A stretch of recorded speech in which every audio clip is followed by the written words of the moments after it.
Cuando yo no entiendo una cosa, yo se las pregunto a Dios. ¿Por qué? Porque Jesús dijo una cosa que era muy cierta. Toda palabra es espiritual, tiene su espíritu. Todo libro, todo escrito de un libro, tiene el espíritu del escritor. ¿Sí o no? Entonces, si tú examinas el libro y el espíritu del escritor, tú puedes definir sus creencias. Y de pronto van a tropezar con la tuya. Pero tú puedes definir la vida cómo es la vida del escritor. Ajá. Entonces vamos al punto más álgido. Ezequiel, ¿cómo escribió? Yo creo que una parte se la dio el Espíritu por la revelación que tuvo, pero otra parte puso su espíritu. Y si usted ve la vida de Ezequiel y la compara con lo que escribió, es mucho lo que mucha la afinidad de lo que ellos dicen y piensan. Y asimismo usted lee el libro de Marcos y tiene una visión de Cristo diferente. Y usted ve el libro de Mateo, religioso hasta donde usted no tiene más. Y el Lucas era médico y todos escriben de acuerdo a una religión.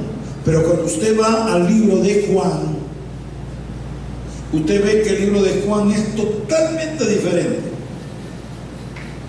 Prácticamente Cristo habla de su proceso aquí en la tierra. En el principio era el verbo y el verbo era con Dios y el verbo era Dios. Todo era en el principio. Entonces, cuando uno se pone a leer a Juan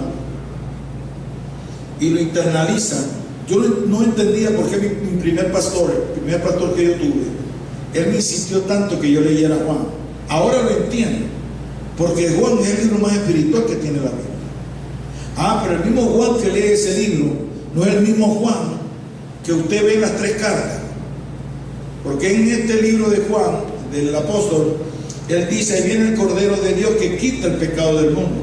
Pero usted lee las 3 cartas de Juan y en todas las 3 cuartas él habla de pecado. Y usted va a Apocalipsis, que también lo escribió Juan, y es un libro dictado. Pero si usted compara las 3 personas, no se parecen ninguna. Todas son diferentes. Por eso es que se cree que el libro estos 3 libros no los escribió Juan, que Juan escribió este libro, pero no escribió Apocalipsis, sino que fue otro Juan. No, la creencia no es el punto es que tú tienes que ver a través de lo que se escriba, el espíritu de la palabra, el espíritu de la letra, el espíritu de la persona que te escribe. El que me conoce a mí sabe que yo soy tajante y yo escribo cosas, y usted no sabe la cantidad de personas que me dicen: ajá, ¿y por qué es esto? Ajá, pero con lo que escribí ayer, eso casi le da un yello, porque la gente empezó a identificarse como si fuera que yo los estuviera acusando a ellos. Y uno me dijo: ¿qué quiere decir esto? No te preocupes, no es contigo, sino que esta es una reflexión que yo tuve. Aunque se están acusando ellos mismos. ¿Y sabe qué? Han juzgado tanto que no hallaban qué hacer con ese escrito. Y ese escrito me lo dijo Dios. Y yo le dije: Señor, pero en verdad nosotros no podemos juzgar nada. Y eso me ha ayudado a mí muchísimo a no juzgar a nadie, porque cada persona tiene su expediente. Yo he tratado con muchos travestis, muchos homosexuales, muchos ladrones, muchos sicarios, y cada uno de ellos tiene su expediente de una niñez atroz, de levantamiento, de que nadie me quita lo que es mío, una actitud de celo impresionante. ¿Por qué tienen ellos eso? Porque es su expediente. Entonces a ti y a mí no nos ha pasado lo que les pasó a ellos. Entonces no merecemos juzgarlos. Y la otra situación es que Dios sabe cosas que tú no sabes. Y Dios nos ama a todos por igual. La religión es la que ha dicho que me ama más a mí porque soy pastor o apóstol, evangelista, arcángel, maestro, no sé. Me ama más a mí que a ustedes. No. Y ahora hay otros que se consideran dioses. Ya no quieren ser apóstoles, sino dioses. Dioses somos, dijo Jesús. Pero cuando yo empiezo a presentar eso, o sea, yo tengo la capacidad de medir a quién llamó Dios y a quién no, a quién le dijo que era apóstol y a quién no. No, la experiencia que tú tienes solamente está escrita en la Biblia. Y que tienen que tener frente a Dios. Yo no tengo que tener enfrente a Dios, mi linda, mi libro. Dios está en mí. Y con estar en mí, yo tengo una experiencia personal todo el tiempo. Yo podría decir, entonces, que los maestros dejen de ser maestros. ¿Por qué? Porque Jesús dijo, ya no llamarás maestro a nadie. Y Pedro dice, mas el Espíritu enseñará todas las cosas. Entonces, ¿para qué necesito yo un maestro? Si tengo al Espíritu Santo, el lío es reconocer que Él habita dentro de mí. Entonces, cuando uno empieza a ver esto, mire, usted que a mí me gusta leer, y mucho. Yo leo muchas cosas, pero siempre he tenido la capacidad de situarme en el espíritu de la persona que está escribiendo. Que escribe él. ¿Te acuerdas cuando leímos Siddhartha? Es un libro extraordinariamente espiritual. ¿Quién lo escribió? Un gurú. Cuando yo leí, yo visité Ganímedes. Lo escribió un tipo que después fue acusado de alcohólico y de borracho, pero visitó otro mundo, otros planetas, porque es imposible que haya traído la descripción completa de cómo se vive el reino. Y es un reino totalmente, mire, cuando hablaron de la cultura, cuando habló él del no dinero, cómo vive esta gente, que entre comillas son extraterrestres porque no viven en la tierra, pero yo creo que ya viven más aquí que afuera. Entonces, nosotros, usted y yo, tenemos que empezar a ver y a situarnos en el tiempo que tenemos. Tenemos que usar las redes. Tenemos que enseñar a otros la revelación que Dios nos dio. Porque Dios a ti te da una revelación y de pronto me sirve a mí, de pronto no me sirve porque ya me lo había revelado. Pero a mí Dios me da una revelación que de pronto te sirve a ti y yo quiero compartirla con ustedes. Y en el momento de compartirla, de pronto te sirve a ti. Y gloria a Dios, porque no solamente me sirvió a mí, sino que le sirvió a otros. Entonces cada uno de nosotros debemos entender que Dios realmente lo que ha querido con nosotros es que nosotros seamos su canal, un canal de amor, un canal de bendición, un canal de poder, un canal para ejecutar en la tierra el reino de Dios y para que el reino sea establecido. Esto no tiene otra función. Y esto no te está dando la óptima oportunidad de que tú juzgues a otros pastores, a otros. No, yo no los juzgo. Ellos verán. Esa es su concepción, pero tampoco puedo dejar que te engañen con sus percepciones. Por eso es que hoy cantamos muchas canciones de Jesús Adrián Romero, porque me parece que él ha tenido una vivencia con Dios impresionante. Me parece que él ha tenido una vivencia con Dios. Mire, que es conocer a Dios íntimamente para poder hablar de esas cosas. Entonces nosotros, ¿qué estamos haciendo? ¿Sabe qué? Estamos esperando que Dios venga para que arregle todas las cosas. El Señor dice, siguiendo con Apocalipsis capítulo 1, Él dice que después que terminó la obra, descansó.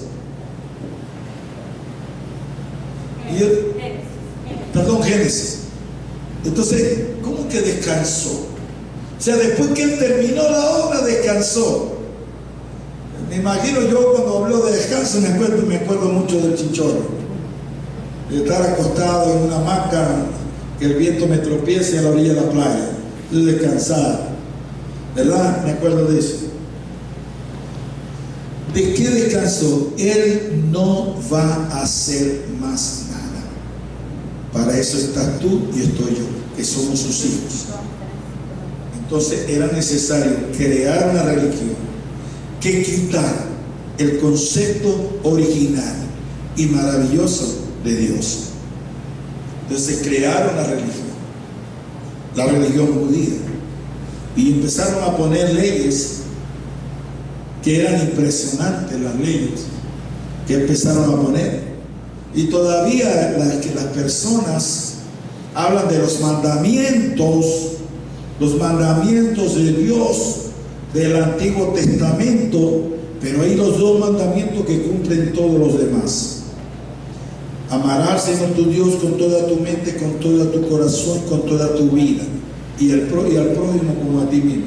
Y ahí se acaban los mandamientos. No, porque no matarás. Y si tú matas, claro, hay una ley, hay algo legal aquí que te dice que tú matas a alguien, tienes que pagar. Pero ya hay cosas que yo no entiendo de esto.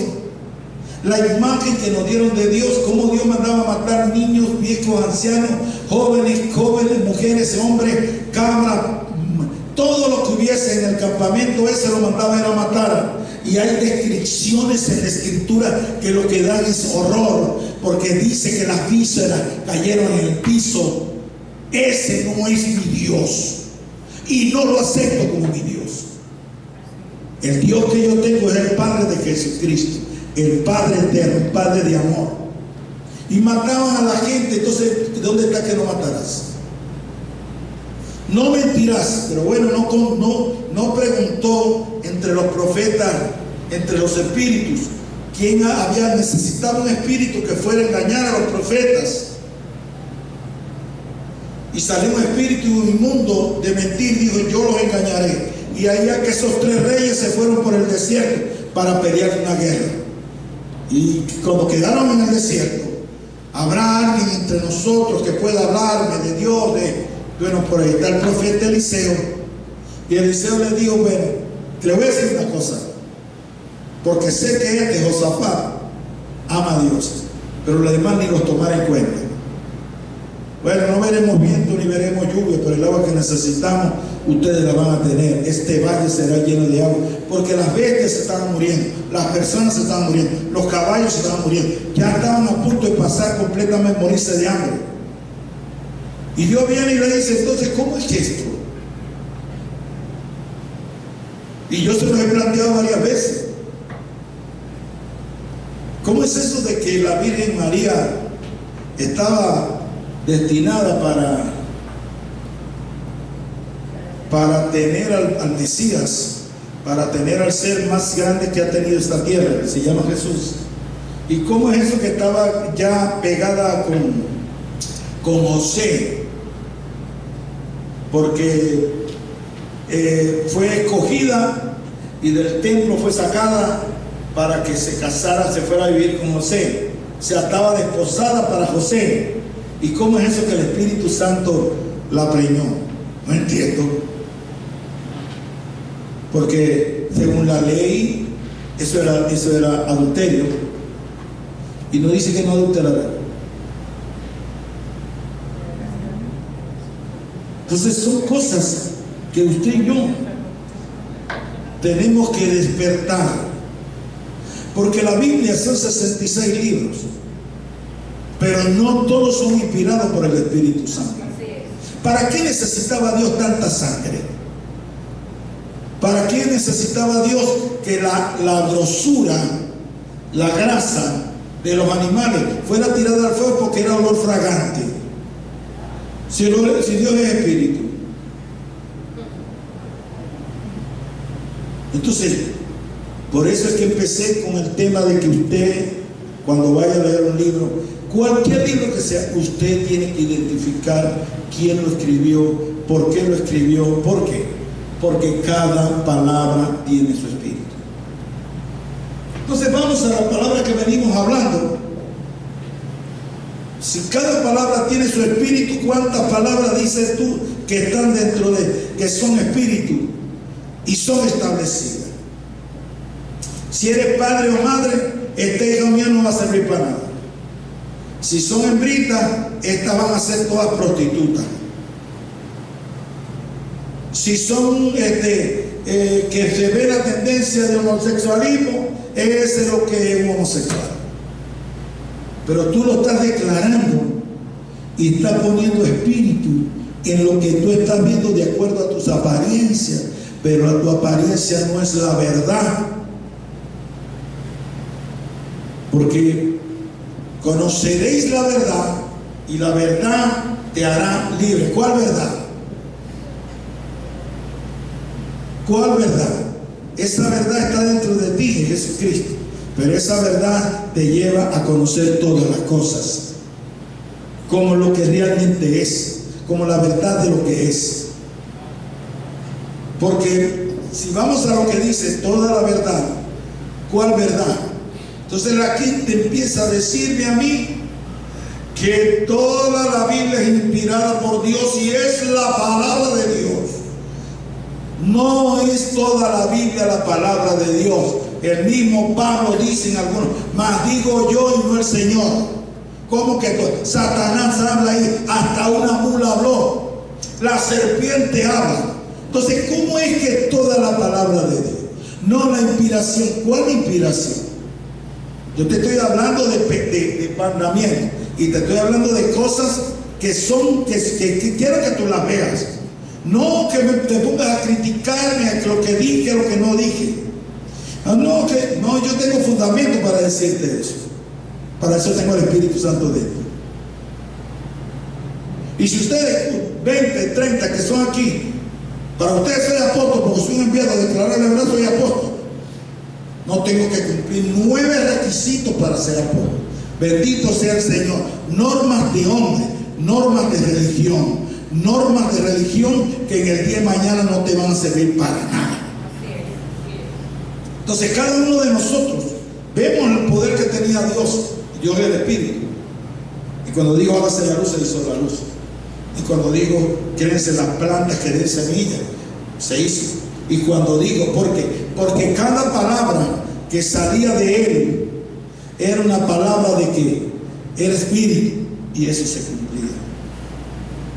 Así mismo es tu palabra, porque el mismo Dios que habita dentro de ti fue el que habitó en Jesús. Y esta semana tuve una tremenda alegría, porque después que esto se revela, no son algunos los que sanan, no son algunos los que tienen los dones. Yo le voy a preguntar algo. Si yo tengo al Espíritu Santo dentro de mí, que creó todas las cosas, que todas las cosas fueron hechas, aún el universo fue hecho por Él, ¿qué don me hace falta? No, porque hay los 12 dones. Entonces antes le engañaban a uno porque este tiene los 12 dones. Todos los que creen en el Espíritu Santo y viven la vida del Espíritu tienen esos dones. Un día Dios te usa para sanidad, otro día Dios te usa para profecía, otro día Dios te usa para tener visiones, otro día Dios te usa con palabras de sabiduría, otro día Dios te usa con palabras de conocimiento, porque el que está en ti es el que creó todas las cosas y conoce todas las cosas. Entonces cada uno de nosotros, como seres hijos de Dios, porque Él fue el que nos creó, tenemos que caminar en función de esto. Al espiritual nadie le engaña. ¿Por qué el espiritual nadie le engaña? Porque el Espíritu Santo que habita en él le dice todas las cosas. Ahí empiezan a nombrar, o sea, la iglesia no está preparada ni para recibir a Cristo. Yo creo que Jesús viene, pero Cristo está en medio de nosotros. Porque lo creo por el ángel que digo en el libro de los Hechos. Este mismo Jesús que hoy ve ir, así mismo regresará. Yo creo esa palabra. Pero Cristo habita dentro de mí. El Espíritu Santo habita dentro de mí. Como Él habita dentro de mí, ese Espíritu habita dentro de mí y adentro de ti. Y adentro de ti que está a través de este canal, habita el Espíritu Santo. Lo único que tienes que hacer es reconocer que en Él habita en ti. Y verás cosas mejores. Tendrás un entendimiento mejor y podrás vivir con sabiduría esta vida. Ahorita estamos en el proceso de la pandemia aquí en Venezuela y muchos pastores amigos míos me preguntan que por qué se han muerto muchos pastores. Y yo lo que le he dicho, y se han muerto también médicos, y se han muerto enfermeros, y se han muerto seres humanos, pero lo único que te garantizo es que fueron a un lugar para nunca más sufrir. Y como el Padre Eterno no quiere que nadie sufra, se lo lleva. porque le pertenecen a Él. Tú y yo le pertenecemos a Él. Por lo tanto, el día que Él quiera disponer de nosotros, dispone de nosotros. Hay gente que, mire, hacen tremendo espectáculo porque Dios lo libró de la muerte. Y gracias a Dios que ya no hablan del espíritu de muerte, porque eso es una barbarie. Dios lo libró de la muerte. Es como decir, gracias. ¿Por qué no dicen gracias? Porque mi hijo se casó y se fue y se libró de mí. Deberían decirlo. La muerte es la bendición más gloriosa que tenemos, porque Jesús dijo, lo clarificó tan bello, que es agradable, gozoso, de bendición y bienaventuranza la muerte de sus santos. ¡Wow! ¿Por qué queremos estar aquí? Porque no conocemos el más allá. No lo conoces porque tú no quieres. Porque el día que tú vivas la vida espiritual y el reino de Dios sea establecido en tu vida, tú vas a empezar a ver que la eternidad te va a hacer un caminar de lo más glorioso. Porque le hemos temido al infierno más del que tenemos aquí. En el mundo tendréis aflicción, dijo eso, pero tranquilo, no te preocupes, yo lo vencí. ¿Por qué lo venció él? Porque tenía el Espíritu Santo dentro. Entonces no me vengas tú a quejarte del mundo, porque también lo puedes vencer. Dios te bendiga.